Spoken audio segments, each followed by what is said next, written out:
क्या 400 पार से ब्रांड मोदी रचेंगे इतिहास? अब केरला के लोग भी कह रहे हैं अब की बार 400 पार।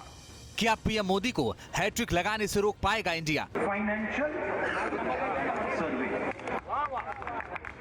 और पुराना सर्वे जैसा नहीं, मैं करवाऊंगा।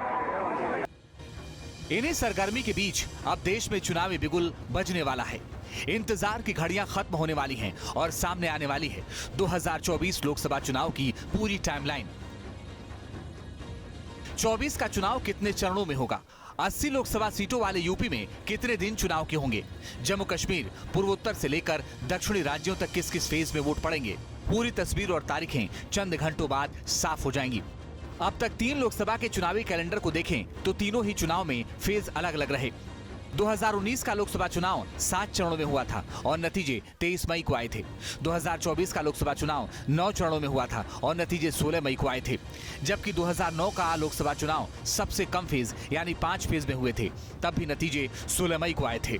जो जानकारी अभी तक है कि चुनाव आयोग भी काफ़ी दिनों से तैयारी में जुटा हुआ था। चुनाव आयोग की टीम अलग अलग राज्यों में जाकर निरीक्षण भी कर चुकी है, वहां का जायजा भी ले चुकी है, वहां की सारी रिपोर्टें अपने पास चुनाव आयोग की तरफ से मंगा लिया गया है।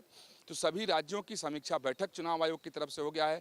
आज चुनाव आयोग ने अपनी अंतिम बैठक की लोकसभा चुनाव 2024 को लेकर, और अब तिथि भी सामने आ गई है कि कल दोपहर 3 बजे चुनाव आयोग की तरफ से ऐलान कर दिया जाएगा कि देश में लोकसभा चुनाव 2024 कब कब होगा, उसकी तारीख क्या होगी। बीजेपी और उसका गठबंधन एनडीए पीएम मोदी के नाम और कमिटमेंट पर कॉन्फिडेंट है। तीसरे टर्म के लिए पीएम मोदी ने 400 पार सीटें और 50% के पार वोट शेयर हासिल करने का टास्क सेट किया है। खुद पीएम मोदी तीसरे टर्म को लेकर फुल कॉन्फिडेंस में हैं। अब केरला के लोग भी कह रहे हैं अब की बार 400 पार। अब की बार इत्तमणा नानोरिल अधिगम।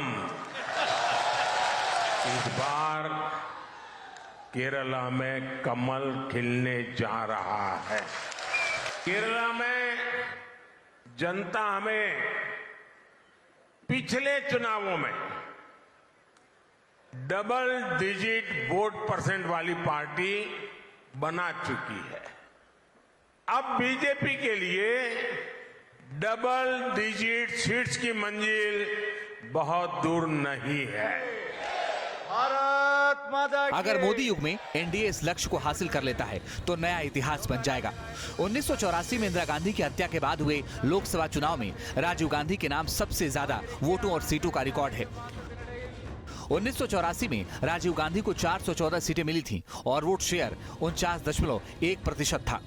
पहले लोकसभा चुनाव में पंडित नेहरू के नेतृत्व में कांग्रेस को 364 सीटें मिली थीं, तब वोट शेयर 44.99% रहा। लगातार 3 टर्म पूर्ण बहुमत की सरकार बनाने का रिकॉर्ड नेहरू के नाम ही था। राम, काम और राष्ट्रवाद। बीजेपी कहती है कि पीएम मोदी ने स्वाभिमानी भारत का सपना साकार करके दिखा दिया। जिन जटिल फैसलों पर 70 साल की सरकारें हाथ डालने की हिम्मत नहीं जुटा पाई, उसे पीएम ने पूरा करके दिखा दिया। ताजा उदाहरण सीएए का है। जो कहा था कि मेरी सरकार गरीबों, दलितों, पिछड़ों के लिए, किसानों के लिए समर्पित रहेगी, आज 25 करोड़ लोगों को गरीबी रेखा से निकालकर उनको एक संपन्न जीवन जीने के लिए सबका साथ सबका विकास के साथ, ना उसमें जाति देखी, ना धर्म देखा, ना भाषा देखी, एक कोने से शुरू किया, दूसरे कोने पे अगर ख़त्म किया है तो उसमें मुस्लिम, सिख, ईसाई सभी लोगों की सहभागिता रही है।